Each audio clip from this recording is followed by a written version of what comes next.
নমস্কাৰ, মই পৰি আপোনালোকক সকলোকে স্বাগতম জনাইছোঁ মোৰ নতুন এটা ব্লগলৈ। আশা ৰাখিছোঁ সকলো ভালেই আছে, মোৰো ভাল। আজি মঙলবাৰ, আজি আহি মেডাম মেফি সকলোৰে পোনপ্ৰথমে মেডাম মেফি শুভকামনা জনালোঁ। আৰু আজি ৰাতিপুৱা স্কুলো বন্ধ, ৰিয়ানৰ সকলো পিনে আজৰি হৈ আছিলোঁ। সেইবাবে ভাবিলোঁ অগ্নিনাভ শিৱ মন্দিৰলৈ আহিছোঁ। নাজিৰাবাসী সকলোৱে জানেই অগ্নিনাভ শিৱ মন্দিৰৰ কথা, মই নকলেও হ'ব। আৰু আহিম বুলি আহিবই পৰা নাছিলোঁ, চাকি আগবঢ়াই থোৱা আছিলে, দেউতাও গা বেয়া আছিল, সেইবাবে আজি আহিলোঁ হঠাতে। আৰু দেখিছেই পৰিৱেশটো ইমান ধুনীয়া। আচলতে ইয়ালৈ আহিলে ঘৰলৈ যাবলৈ মন নাযায়, কিন্তু মোৰ ভাগ্য এইটো কাৰণে বেয়া বুলি ক'ব লাগিব। কাৰণ মানে কি হয়, মই আহোঁ কিন্তু পূজাভাগ সম্পূৰ্ণ নাপাওঁৱেই, এওঁ কাম থাকে যাবলগীয়া হৈ যায়। সেইবাবে আধাতে বন্তি গছ জ্বলাই মই যাবলগীয়া হৈ যায়। শিখাভাগ লগ কৰোঁ, যাওঁ। সদায় ভাবোঁ একদম পূজাভাগ শেষ কৰি যাম, কিন্তু নাই, কোনো পধ্যে নহয়। কিন্তু এইবাৰ ভাবিছোঁ যেতিয়া মিলে মই সম্পূৰ্ণ ভালকৈ ভিডিঅ' এটা কৰিম। আৰু বিশেষকৈ শিখাভাৰ লগত মই অকণমান হ'লেও কথা পাতিম, মইতো কথা পাতোঁ বাৰু, আপোনালোককো জনাব শিখাভাই যে মন্দিৰভাগৰ বিষয়ে। কিন্তু মই কি হয়, মোৰ সময় নাটনিৰ বাবে মই ঘপককৈ কৰি যাবলগীয়া হৈ যায়।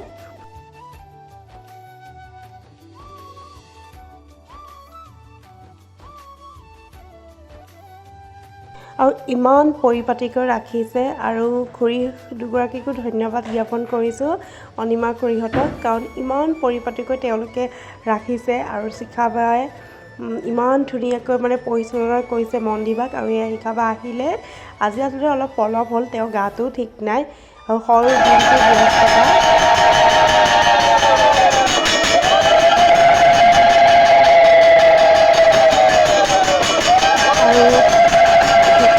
ফুল দি ধুনীয়াকৈ সজাব। আৰু আজি শিখাবলৈ মনটো ভাল লাগিছে। মই সৰুকৈ উপহাৰ এটা লৈ গৈছিলোঁ, সদায় দিম বুলি ভাবি থাকোঁ কিন্তু নিমিলে। আজি অকণমানকৈ উপহাৰ এটা লৈ গৈছোঁ। আৰু এইপিনে আহি পালোহি, এয়া ৰিয়ানে খাব লাগে। আৰু এওঁ চাট ফোন কৰি দিছিলে, চাট আনিছিলোঁ। নাজিৰা চাৰিআলি ৰাজস্থানী যিখন ফাষ্টফুড নতুনকৈ খুলিছে, আহিব সকলো, ভাল লাগে। খুলি দিলে। আৰু এয়া দেখিছেনে, মই দুলুৰাজক কমেণ্ট কৰি কৈছিলোঁ এনি টাইম মোবাইলত আগৰ ভিডিঅ'বিলাকে চাই থাকে দুলুৰাজ অসম। অকল ভাইটি তোমাৰ ভিডিঅ'বিলাক চাই সি খুবেই ভাল পায় আচলতে। আৰু এয়া চাট খাই আছে। আৰু সি কয় আমি যাম দুলুৰাজ অসমৰ ঘৰলৈ যাম, আৰু পখিলাক লগ কৰিম, কিন্তু যাম যেতিয়া মিলে।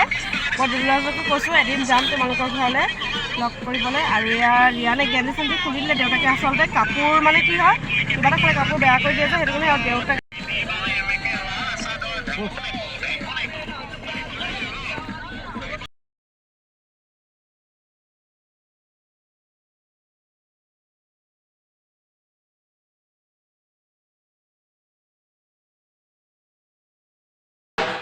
আজি আচলতে এইপিনে আহিলোঁ, আমি খানা খাইছিলোঁ ঘৰৰ মানুহখিনিয়ে মিলি সকলোৱে। আৰু আগতে এইবোৰ বিল আছিল, পূৰা ধানৰ খেতি কৰিছিল। নবৌয়ে আহি আছে। এয়া কি বনাইছিলে? মাছৰ টেঙা জোল। তাৰপিছত এইপিনে এতিয়া চব্জি বনিব, মাংস বনাই হৈ গ'ল, দালি, পচলা।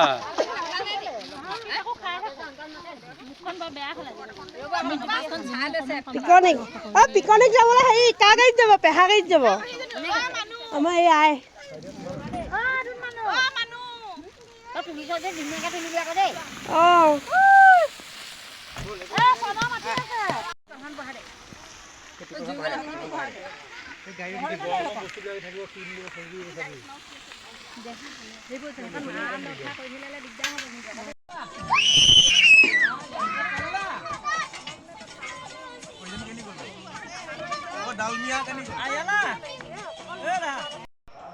এজোপা বগৰী আছিলে, 3টামান বগৰী আছিলে, ইমান মিঠা খাবলৈ। আৰু এইপিনে দেখিছেনে মাটি খান্দি আছে, এইপিনে নেয়ে আচলতে। আৰু মঠাৰিটো বনাই আছে, আমি মঠাৰিলৈ যাব লৈছোঁ। আৰু ইমান সুন্দৰ পৰিৱেশ দেখিছেনে, এইবাৰতে JCB দি খন্দা আছিলে নেকি, বৰ ধুনীয়া লাগিছে। ফটো মাৰি আছে মানে, কেনেকুৱা লাগিছে? ইমান ধুনীয়া জেগা ন, আমাৰ গাঁৱলৈ আহিব। আৰু দেখিছে আমি চব মথাউৰি চাবলৈ গৈ আছোঁ। মানুহ হাঁহি দে মানুহ এয়া নবৈ ফটো মাৰিব লৈছে। মাকে জীয়েকে ফটো মাৰিছে। এয়া ফটো মৰা ওলাইছে কেমেৰামেন দৌৰি আহিছে। আজি আমাক খানা আমি সকলোৱে মিলি খানা খাইছোঁ। মানে জানুৱাৰীত খাব নহ'লে আৰু এতিয়া খাইছোঁ জানুৱাৰী লাষ্টত। আহি আছে ইমান ধুনীয়া না পৰিৱেশটো। ফটো বহুত ধুনীয়া ফটো মেইন শিল বনাই আছে দেখিছিলে। এইপিনে মথাই কোন পিনে ইয়াতে বাঘ চাঘ ওলাব নেকি?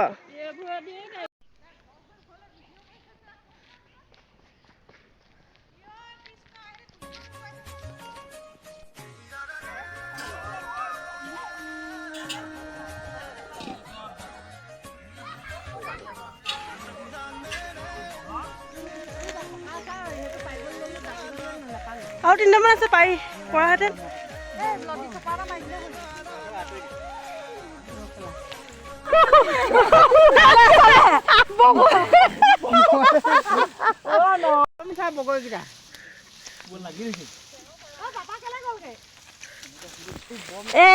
এটা পালো এটা পালো এটা পালো এটা পালো।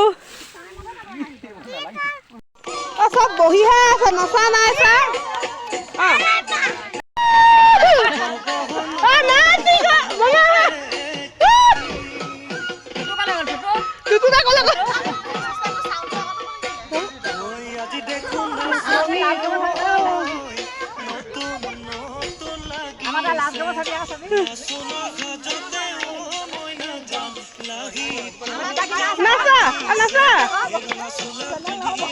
নাচ মানুহ নাচ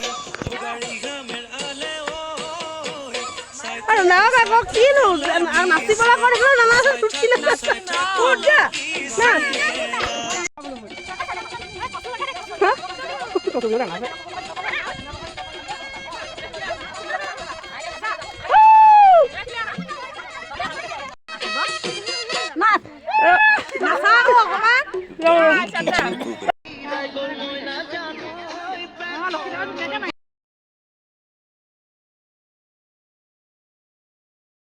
এয়া আমাৰ খোৱা সময় হৈ গৈছে। প্ৰথমতে পোৱালীকেইটা বৰ্তা আৰু বৰমাহঁত সকলো বহি লৈছে আৰু এয়া আমি খালোঁ। এয়া মাংস আছিলে, চালাড, চব্জি, মাছ সকলোখিনি আছিলে। বৰ ধুনীয়া লাগিলে খাই।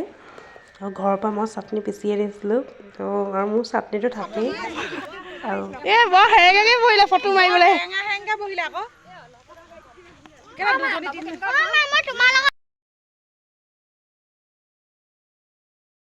আজি দিনটো দেখিলে কি কৰিলোঁ। ৰাতিপুৱাই অগ্নিনাভ মন্দিৰলৈ গ'লোঁ আৰু ডিঙিটো দেখুৱাম ৰ'বা। তাৰপিছত সেয়া আমি বাৰীত মানে চাপৰিত আমি সকলোৱে খালোঁ। ভাল লাগিলে। জানুৱাৰীতে আমি খাম বুলি ভাবিছিলোঁ কিন্তু আমাৰ বৰমা ঢুকালে আমি খাব নোৱাৰিলোঁ আৰু সকলোৱে মিলি খালোঁ। বহুত ভাল লাগিল। আৰু ৰিয়ানে দেখুৱাই আছে মানে ডিঙিত কিবা এটা উঠিছে। সেইটো কথা কৈ আছে ডিঙিত কিবা এটা উঠিছে।